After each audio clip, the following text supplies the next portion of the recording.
This is part 2 of my video analysis of the development of micro-armour figure gaming rules. My objective is to develop some basic design guidelines which game designers could consider when creating rules. My personal holy grail is to identify a simple, fun and quick game system which allows a meaningful game in a 3 to 4 hour period. While this video series is designed for those wishing to design their own rules, this video can be of interest to anyone who wishes to know what rules are available in this particular scale. Micro-armour figure gaming rules can be broken down by the scale used for an element or base. The second set of rules I will cover are those which use a scale of 1 platoon or 4 to 5 vehicles or artillery pieces per element or base. This scale gained in popularity in the late 1980s and is the main scale being used by experienced players today. In most cases, if a game uses an element scale of 1 platoon, the game scale is a regiment or brigade, or to be more exact, 2 battalions with supporting formations. To have a game which lasts within a day, you need to keep the total number of elements down to 100 or 50 per side or equivalent. As a battalion consists of about 9 to 20 elements, our limit is 2 to 3 battalions per side. While not of significance, rules which use this scale normally employs combat units which are company size. While most rules do not have any specific rules for what I call combat units, most players keep their elements into company-sized units regardless. In some cases, the rules employ company headquarters, which would require players to keep platoons together, but this is very rare and none of those rules are included in this video. Finally, let's look at the headquarters. In most cases, the lowest rank headquarters will be battalion level, of which 2 to 3 will be deployed per side, and a regiment or brigade headquarters as the highest rank headquarters, of which only 1 would be deployed. This lists many of the Platoon Scale micro-armour figure gaming rules which were published since 1986. Rules in this scale saw some interesting innovations, such as the combination of fire and movement in a single phase, the use of order chits and command points. The initial rules were very complex and slow to play, but by 1989 the rules being printed were being focused on playability. As long as the force mix was small enough, games could complete within a 6-hour period, if not shorter. While not really relevant to my video series, I decided to break up the rules based on where they were designed. The list on the left are rules published in the US, while those on the right published in the UK, with rules designed in New Zealand and Australia counted as UK sets of rules, and rules designed in Canada as US sets of rules. My apologies to those countries. The interesting conclusion is the greater interest in the US for this scale. While rapid fire has a good following, as it represents a flames of war style of rules for this scale, the rules which dominate this scale are Spearhead and a fistful of toe. As with previous scales, the US were the first to create a set of rules in this scale, although in terms of actual published rules, the British were first with Corps Commander, followed closely by Combat Decision. I'm uncertain why there is this difference based on the UK-US, but we saw the opposite trend with squad scale rules, perhaps a different interest in different scales depending on which side of the Atlantic you happen to live on. While never formally published, Gene McCoy's rules, unofficially called Wargamers Digest World War II Rules, may have been the first serious attempt at creating a platoon scale set of rules. Parts of the rules, which evolved a great deal, were published in the Wargamers Digest magazine between 1973 and 1975, and in 1978 a published version was announced. Unfortunately, this never occurred and only the notes remain. I attempted to complete the rules based on these notes, but I'm uncertain if this exactly matches Gene's vision. The primary innovation was the scale and the fire combat system. The fire combat system used the lots of d6 dice system and a very simple range system, which is unlike most of the rules that currently existed at this time. Bruce Ree Taylor's Corps Commander was the first published platoon scale set of rules designed solely for micro-armour. I must admit, these rules you could also imply, could state, are half company scale, so it's a bit of a stretch saying these are pure platoon scale sets of rules. Unlike every other set of rules in the scale, this uses a strength point system, which each element possessing from 1 to 9 strength points which needs to be kept track of. The system was never popular, even if it had many benefits. While these rules are claimed to be company scale, in most cases elements consisted of 6 strength points. Thus, you can easily class it as platoon scale. The strength point system did allow players to field low-value troops at a higher strength, thus reducing the number of elements used. The major issue with these rules was their sheer complexity, which restricted the game down to regimental size. This was a major disappointment for many players who were hoping to field divisions. These rules were a masterpiece of game design, but proved to be too ungainly to easily learn and use. Apart from its sheer completeness, its main innovation was the use of strength points and its scale. At 60 minutes a game turn and a ground scale of 1 to 10,000, a player could play a game consisting of a full game day, which was a first for micro-armour figure gaming rules. In 1986, Frank Chadwick published a board game called Command Decision, which could be also used as a micro-armour set of rules. As with Corps Commander, it proved far too slow to play to simulate more than a brigade, and its recommended use of umpires did limit its popularity. The rules looked nice, but its internal structure left a lot to be desired. Nonetheless, the rules proved rather popular in the US, as now players could command regiments on the playing area. The rules contained army lists, equipment lists, and even scenarios. The one interesting innovation was the order chits, which common in the world of board gaming was not in the world of micro-armour figure gaming. Other rules are very difficult to get right. Corps Commander simply skipped over this concept, while Command Decision and Command Arms created simple rules for orders, and I think they did a reasonably good job.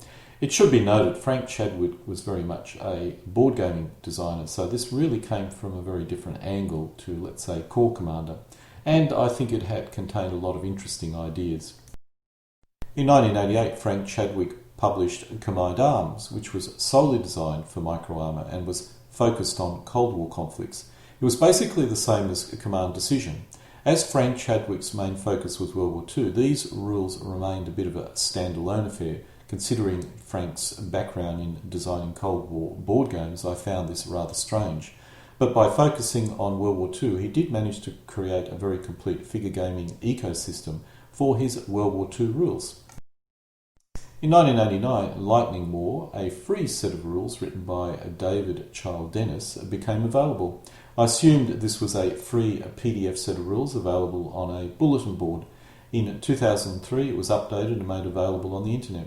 Both Corps Commander, Command Decision and Command Arms proved too complex and difficult to use, so many players searched for something more playable. Lightning War attempted to fill this gap, which it did reasonably well, but in the pre-internet age, these rules' availability was rather limited. The main innovation was a focus on playability and a rather interesting system for orders. Its simplicity and game turn scale of 60 minutes allowed players to play a full game day within a real game time frame. But it failed to leave a mark. I suspect because it simply lacked supporting material, which is a critical part of any set of rules. Rapid Fire was the first serious attempt at creating a set of rapid play rules for this scale. These were very professionally produced rules with good supporting material. It was designed for 15mm figures rather than 6mm figures. I suspect that Flames of War took many ideas from these rules when they published their first edition in 2002. Scale was undefined, the main focus was sheer playability. These rules did not get the traction that Flames of War did. I suspect this is because the type of players involved in this scale were more experienced players who did not need the simplicity of rapid fire. New players would gravitate towards a squad scale rather than platoon scale set of rules. Although these rules often played like a squad scale game, these rules were considered a success and are still being played today and are reasonably popular. In 1995, Spearhead was published, and while not as professional as Rapid Fire, these rules proved to be the most popular in this scale. There is nothing innovative in the game system, and the space expended on rules for orders and fire priority does seem unusual, but it really hit all the right buttons. The rule structure and length was ideal as a reference book on the playing area. The use of equipment stat sheets greatly assisted play, and the army lists in a separate book were extensive. Many clubs took up these rules, especially in New Zealand, and a great deal of supporting material was created. Most importantly, a point system was created which allowed for competition games. These rules are still being played today, and new scenarios are being created and posted on the, or previously Yahoo group site, today on the IOU group site. I would say in this scale, these are probably the most played set of rules out there at the present moment. Tactical Command by Michael J. Liccardi was another attempt at creating fast play rules for Platoon Scale micro-armour. The rules were rather good, but as with many free rules, lacked supporting material and focused on a specific conflict or theatre, thus never proved really popular.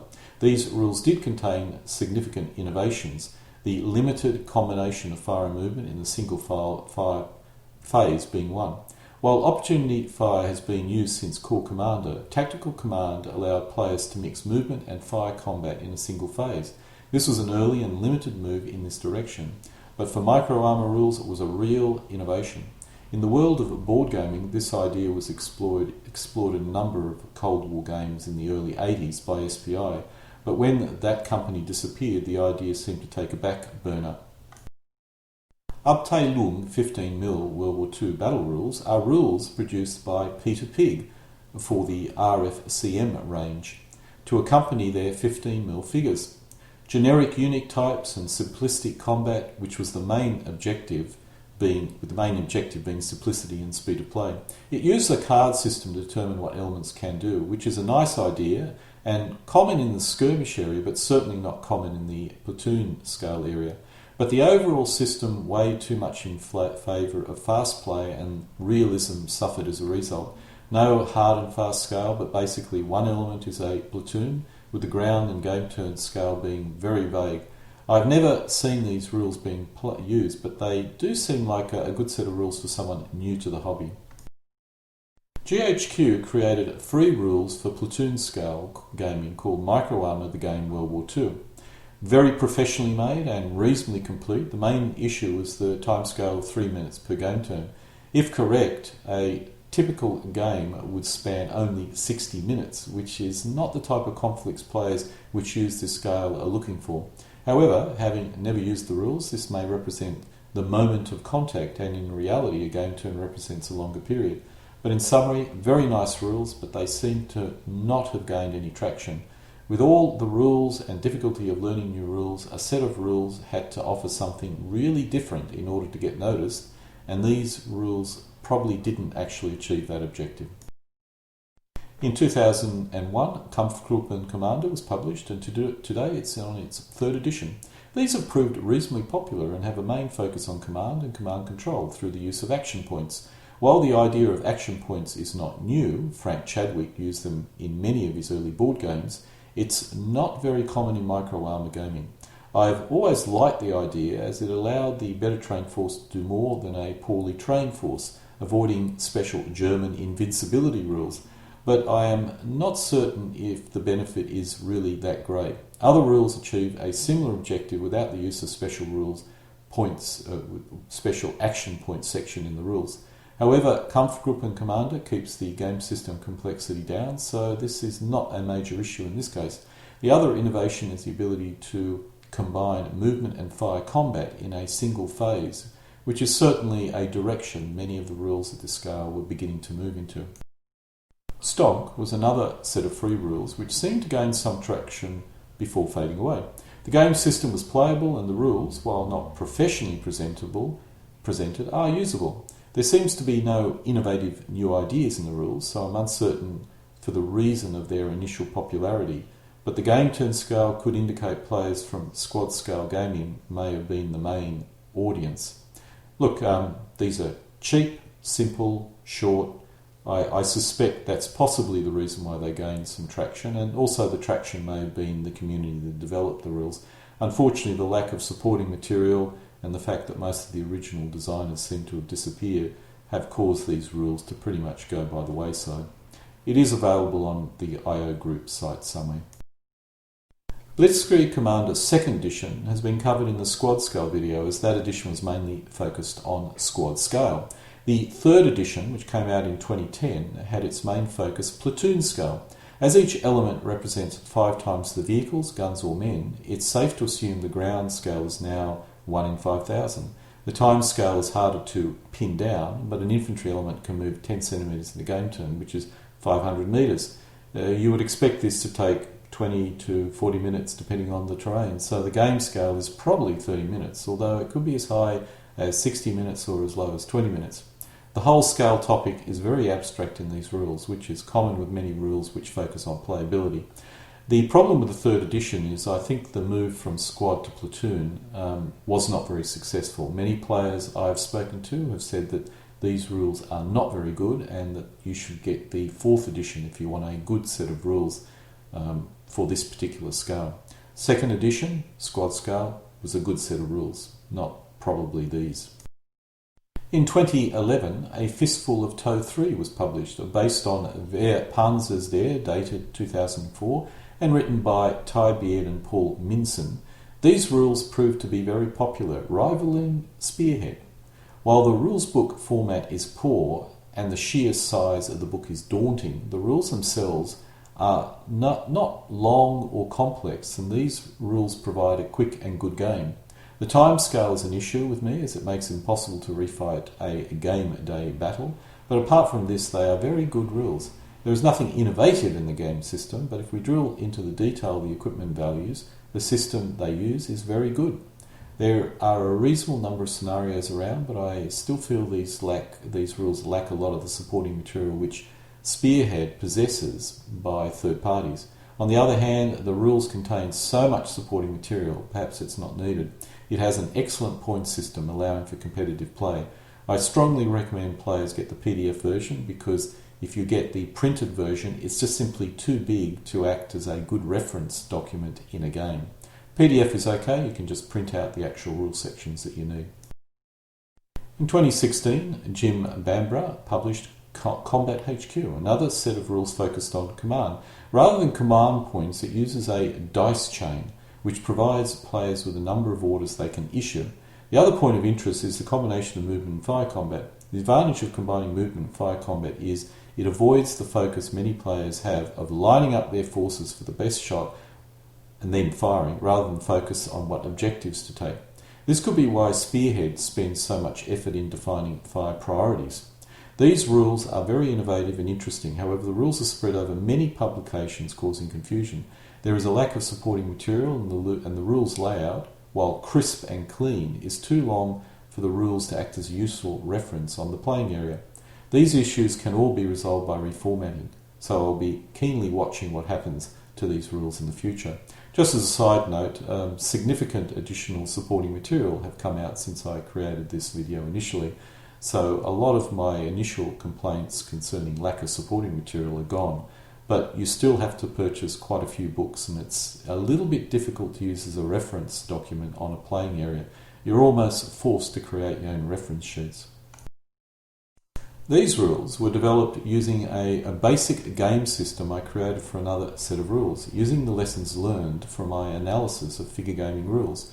The game system uses a quick play version of Corps Commander called Corps Commandeur version 6.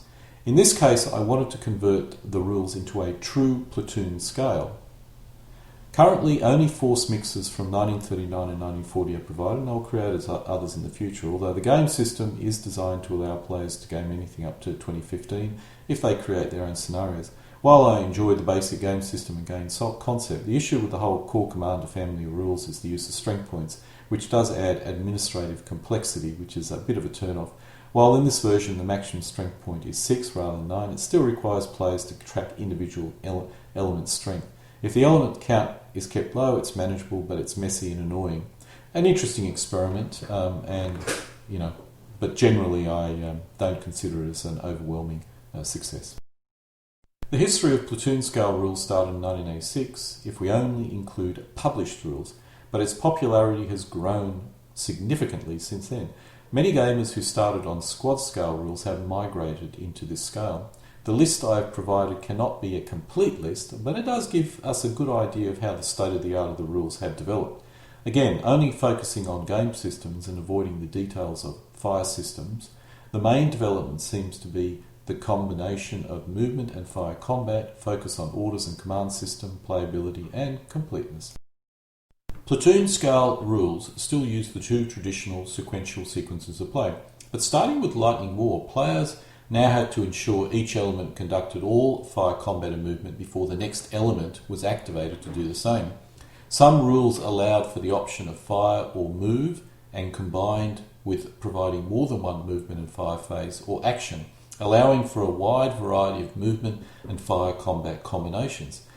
The innovation was these new sequence of plays were moving away from the line up all your forces for the best shot and that when complete left loose tactic. This occurred in the board gaming world as well, with the concept of overrun growing to the point it was your main form of combat, as occurred with BAOR or Fifth Core SPI board games. Rules have increasingly focused on orders and command control system. Core Commander had a very detailed and complex command control system, but in the area of orders it was very vague and it was left to the players to decide what to do.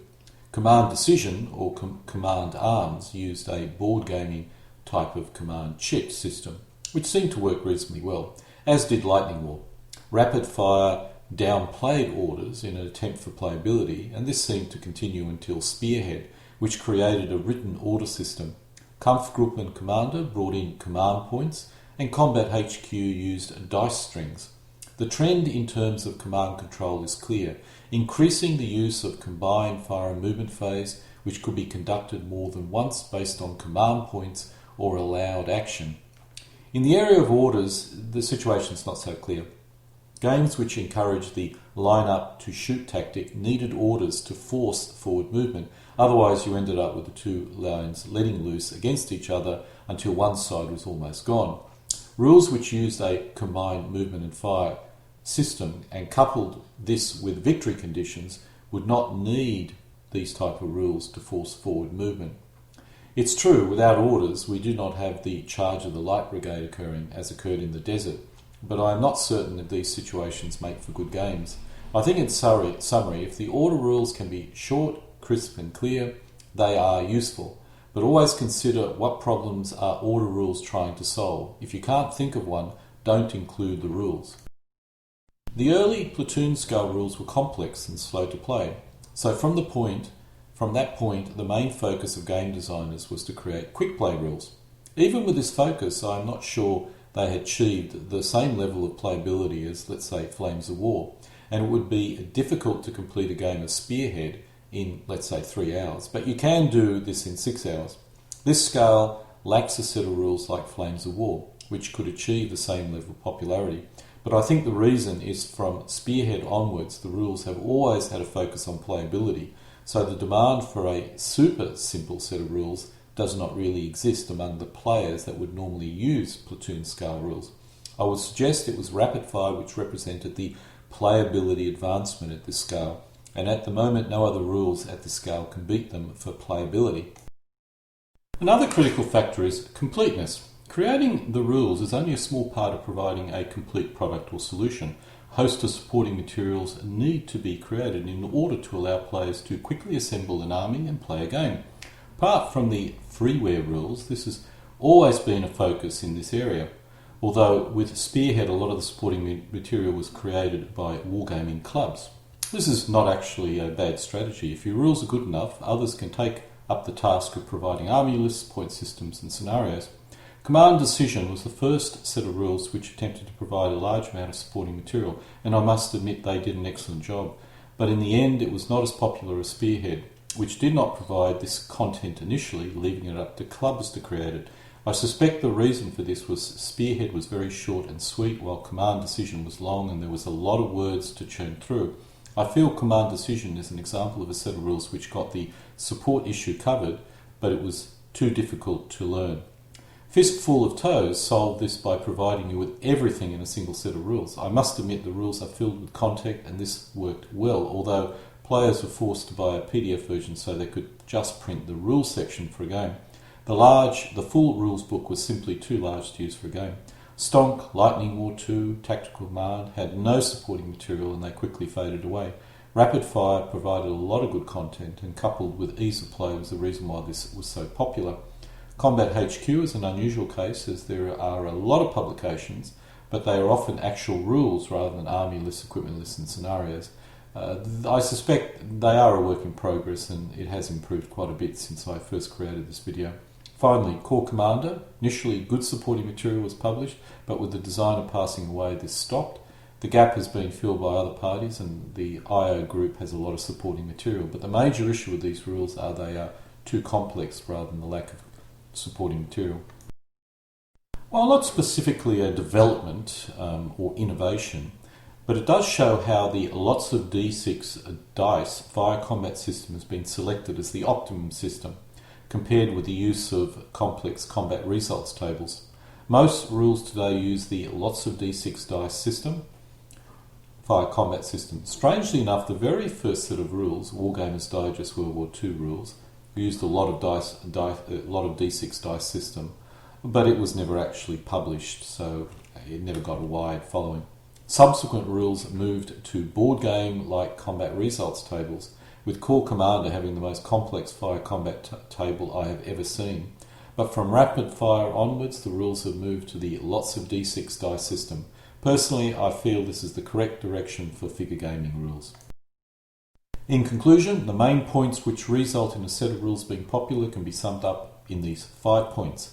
Playability, ease of learning, 3 to 6 hour game duration, supporting army lists and equipment lists and scenarios. The list is the same for all sets of rules, and for Platoon Scale the missing element is the ability to complete a game in 3 hours. This is not a deal breaker, as 6-hour games are very possible with small enough forces, but I feel it's an area which still needs some work. Strangely enough, the original Gene McCoy rules, completed by myself, or at least I think I completed it, are the quickest play rules I have ever used at this scale. Rapid fire is good as well, but has a very squad scale feel to it. It is also possible players at this scale don't care about having a couple of games at the club each Sunday or playing competition games, in which case it's not a gap at all. But I found a key element of success is the ability to use the rules in a club-like environment and also being used in competitions of some description. To make this possible, the rules do need to be quicker to play. This concludes part 2 of my video series on micro-armour game system designs. Part 3 will cover the next scale up, which is a company scale. Denken Sie daran, immer für Heimatland zu kämpfen.